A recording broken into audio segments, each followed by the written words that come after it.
Welcome to the Everyday English Podcast. Learn with me daily, improve constantly. Hello, English learners, and welcome to another lesson with English Pod. My name is Marco. And I'm Erica. And today we're bringing you a great Christmas lesson. That's right. We've got a lot of Christmas vocabulary in today's lesson for you. Yeah, it's almost Christmas time, so everyone is getting into the spirit, especially here at English Pod. So we're going to teach you a little bit more about this. Speaking of the spirit, I think it's time for us to look at our vocabulary preview. Vocabulary preview.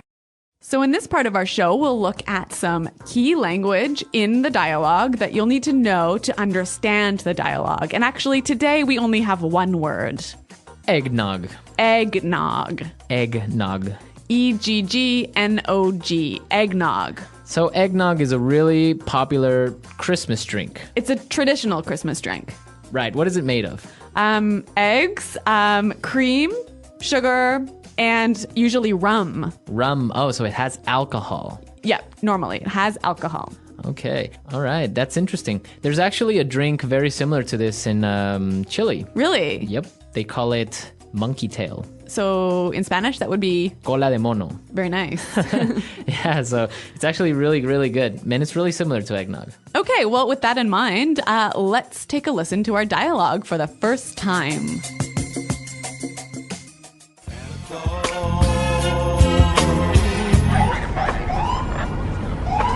I hate working on Christmas Eve.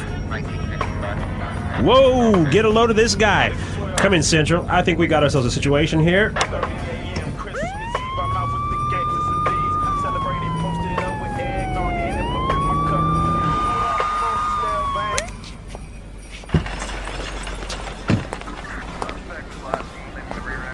License and registration, please. Have you been drinking tonight, sir? I had one or two glasses of eggnog, but nothing else. Step out of the vehicle, please. Sir, what do you have in the back? Just a few Christmas gifts. 'Tis the season, after all. Don't take that tone with me. Do you have an invoice for these items? Oh, no. I make these in my workshop in the North Pole. You are under arrest, sir. You have the right to remain silent. You better not pout. You better not cry. Anything you say can and will be used against you. You have the right to an attorney. If you can't afford one, the state will appoint one for you. Do you understand these rights that have just been read to you? You can't take me to jail. What about my sleigh? It's Christmas Eve. I have presents to deliver. Rudolph, Prancer, Dancer, get help!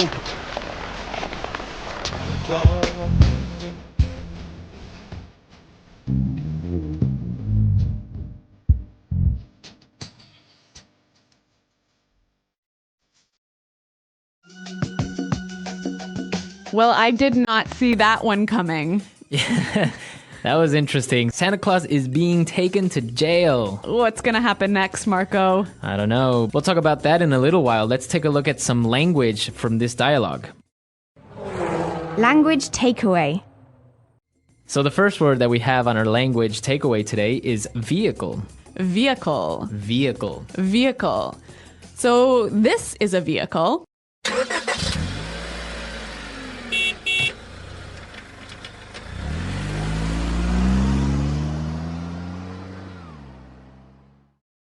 And this is a vehicle.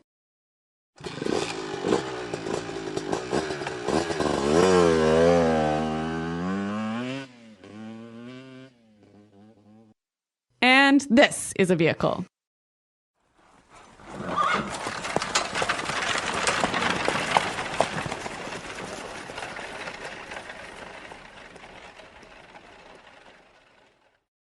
So all of those are vehicles. Now, I thought that a vehicle was a car specifically. No, any machine that carries people from one place to another is a vehicle. Great. All right.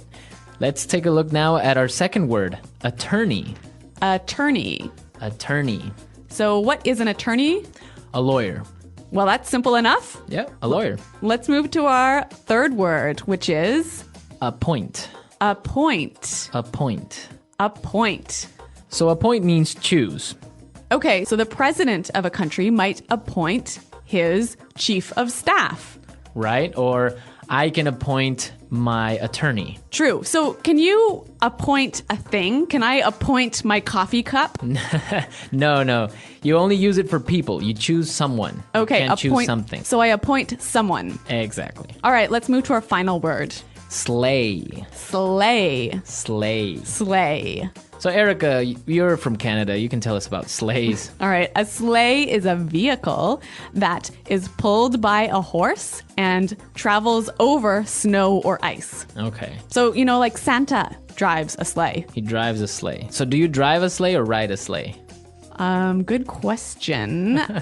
Well, the song says you ride in a one-horse open sleigh. Right, okay. Well, you know what? I think it's time for us to look at some interesting phrases that we found in this dialogue. So let's look at putting it together. Putting it together. Today on Putting It Together, we have two great phrases for you. And let's take a look at the first one. Step out. Step out. Step out. So step out means to go out of a place for a short period of time. Right. So in our dialogue, for example, the police officer said, step out of the vehicle. Get out of your vehicle. You can also say, step out of the office. You can say, I just stepped out of the shower. Right. Now, we can also say, step in. It's the opposite. The opposite, right? I can ask Marco, step into my office for a moment. Uh-oh. Okay. So that's step out and step in. Great phrases. Let's take a look at our final phrase. Get a load of. Get a load of. Get a load of. So when I say get a load of something, I mean look at, right? Right. Look at this guy. Get a load of this guy. Yeah, that's what we heard in the dialogue. Now, you can use this phrase in a number of different ways, and we have some examples for you. Example 1. Get a load of this. A war has started in Antarctica. Example 2. Get a load of that house. It's so big. Example 3.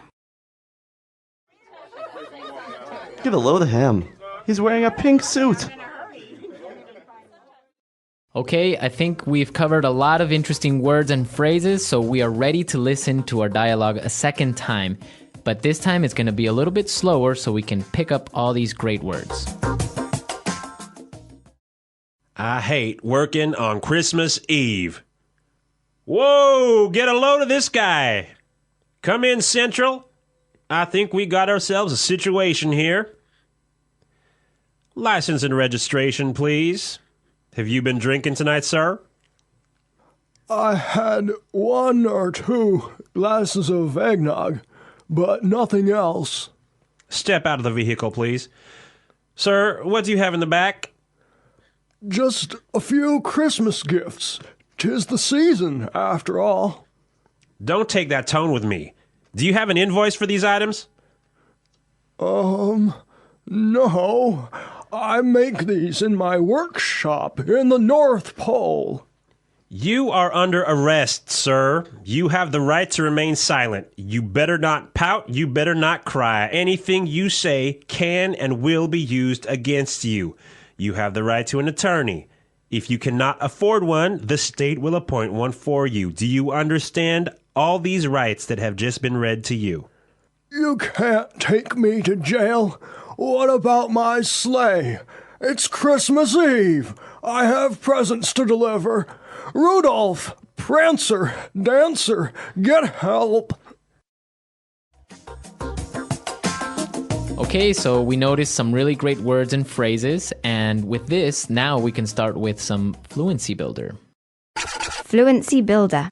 Today on Fluency Builder, we have 2 great phrases that you can use to sound a little bit more natural when you speak. That's right. Our first phrase you can use if you want to say, don't speak to me like that. Don't take that tone with me. Don't take that tone with me.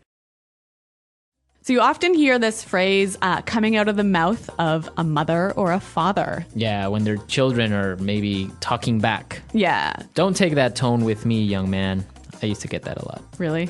Yeah. Sorry about that. Okay, our second phrase, we use it when we have a problem. The phrase we heard in the dialogue was, I think we've got ourselves a situation here. Let's listen to another example. Houston, we've got ourselves a situation here. Houston, we've got ourselves a situation here. Sometimes I use this phrase when I want to tell my boss that I have a problem. I might say, "Boss, I've got a bit of a situation. Can you help me with it?" Okay, yeah, I have a little bit of a problem. Yeah, useful phrases, hey? Really useful phrases. Great stuff. So now we can listen to our dialogue a final time, and this time we can understand everything that's in it.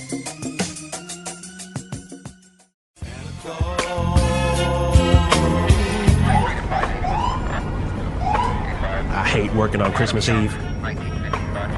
Whoa, get a load of this guy. Come in, Central. I think we got ourselves a situation here.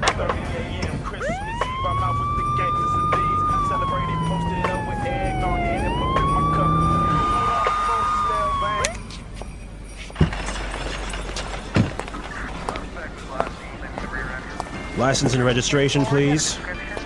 Have you been drinking tonight, sir? I had 1 or 2 glasses of eggnog, but nothing else. Step out of the vehicle, please. Sir, what do you have in the back?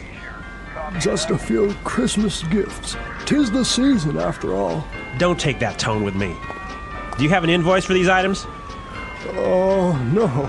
I make these in my workshop in the North Pole. You are under arrest, sir. You have the right to remain silent. You better not pout. You better not cry. Anything you say can and will be used against you. You have the right to an attorney. If you can't afford one, the state will appoint one for you. Do you understand these rights that have just been read to you? You can't take me to jail. What about my sleigh? It's Christmas Eve. I have presents to deliver. Rudolph, Prancer, Dancer, get help!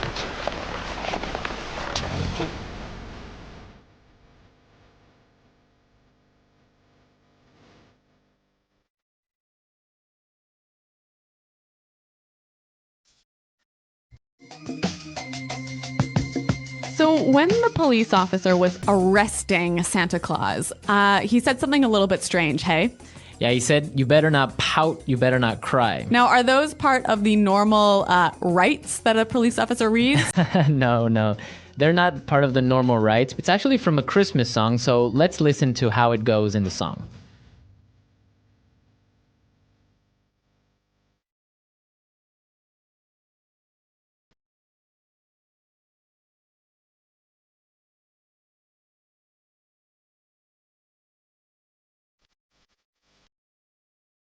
I'm pretty happy we had a song to play there instead of us having to sing. Yeah, but that's great because if the children cry or if they are not good kids, then Santa Claus will not give them presents. Uh-oh. So that's why. Okay, listeners, I hope that you're not pouting. I hope you're not crying. But it's time for us to go. So be sure to go to our website at englishpod.com and be sure to leave all your questions and comments and maybe some of your Christmas stories. all right, thanks for listening. And until next time, Bye. Goodbye.